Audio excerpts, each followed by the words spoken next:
అహ్మదాబాద్లోని Narendra Modi stadium వేదికగా జరిగిన T20 ప్రపంచ కప్ సూపర్ 8 పోర్లో దక్షిణాఫ్రికా చేతిలో భారత్ ఎదుర్కొన్న 76 పరుగుల భారీ పరాజయం కేవలం క్రీడా పరంగానే కాకుండా సోషల్ మీడియా వేదికగా పెద్ద దుమారాన్ని రేపింది. ఈ ఓటమి తర్వాత పాకిస్తాన్ మాజీ పేసర్ మొహమ్మద్ అమీర్ పేరు మారుమోగిపోతోంది. ఇందుకు ప్రధాన కారణం మ్యాచ్ ప్రారంభానికి ముందే భారత్ సెమీఫైనల్ కు చేరటం కష్టమని, టీమిండియా బ్యాటింగ్ ఆర్డర్ తడబడుతుందని అమీర్ జోస్యం చెప్పడమే. అప్పట్లో ఈ వ్యాఖ్యలపై భారత అభిమానులు ఆగ్రహం వ్యక్తం చేస్తూ అమీర్ను ఓ రేంజ్లో ట్రోల్ చేశారు. అయితే అచ్చం అమీర్ ఊహించినట్టుగానే భారత బ్యాటింగ్ లైనప్ సఫారీ బౌలర్ల ముందు పేకమేడలా కూలిపోవటం గమనార్హం. ముఖ్యంగా యువ సంచలనం అభిషేక్ శర్మ వైఫల్యాన్ని అమీర్ ముందే ఎత్తి చూపటం.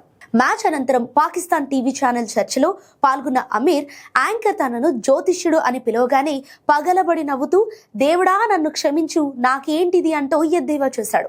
భారత జట్టు ఓటమిని చూసి అమీర్ చేసిన ఈ వ్యంగ్య వ్యాఖ్యలు, నవ్వుతున్న వీడియోలు ఇప్పుడు ఇంటర్నెట్లో వైరల్ అవుతూ ఫ్యాన్స్ మధ్య మాటల యుద్ధానికి దారితీశాయి.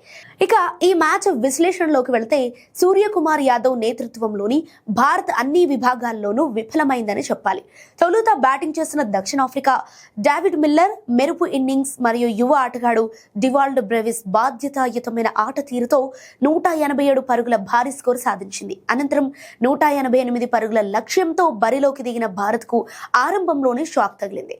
స్పిన్నర్ ఎయిడెన్ మార్క్రమ్ వేసిన తొలి ఓవర్లోనే ఇషాన్ కిషాన్ డకౌట్ కావటం జట్టు ఆత్మవిశ్వాసాన్ని దెబ్బతీస్తుంది. ఆ తర్వాత వచ్చిన తిలక్ వర్మ, అభిషేక్ శర్మ కూడా మార్కో ఆన్సన్ వేగవంతమైన బంతులకు సమాధానం చెప్పలేక పెవిలియన్ చేరారు. ఇక మిడిల్ ఓవర్లలో శివం దుబే చేసిన 42 పరుగులు భారత్ కు కొంత ఊరటనిచ్చినప్పటికీ మిగిలిన వారు చేతులెత్తేయడంతో టీమిండియా కేవలం 111 పరుగులకే ఆల్అౌట్ అయింది. ఈ ఘోర పరాజయంతో భారత్ నెట్ రన్ రేట్ దారుణంగా పడిపోవడమే కాకుండా సెమీస్ చేరాలంటే గెలవాల్సిన మ్యాచ్ల సమీకరణలు మరింత క్లిష్టంగా మారాయి. ఇప్పుడు భారత్ తన తదుపరి పోరులో జింబాబ్వేను చెన్నైలోని చిదంబరం స్టేడియంలో ఎదుర్కొనుంది. ఒకవేళ అక్కడ కూడా ఏమరుపాటుగా ఉంటే అమీర్ అన్నట్టుగానే భారత్ సూపర్ 8 నుండే నిష్క్రమించే ప్రమాదం పొంచింది. సో అమీర్ చేసిన విమర్శలు నిజమవటం భారత మేనేజ్మెంట్ కు ఒక హెచ్చరిక లాంటిదని విశ్లేషకులు భావిస్తున్నారు.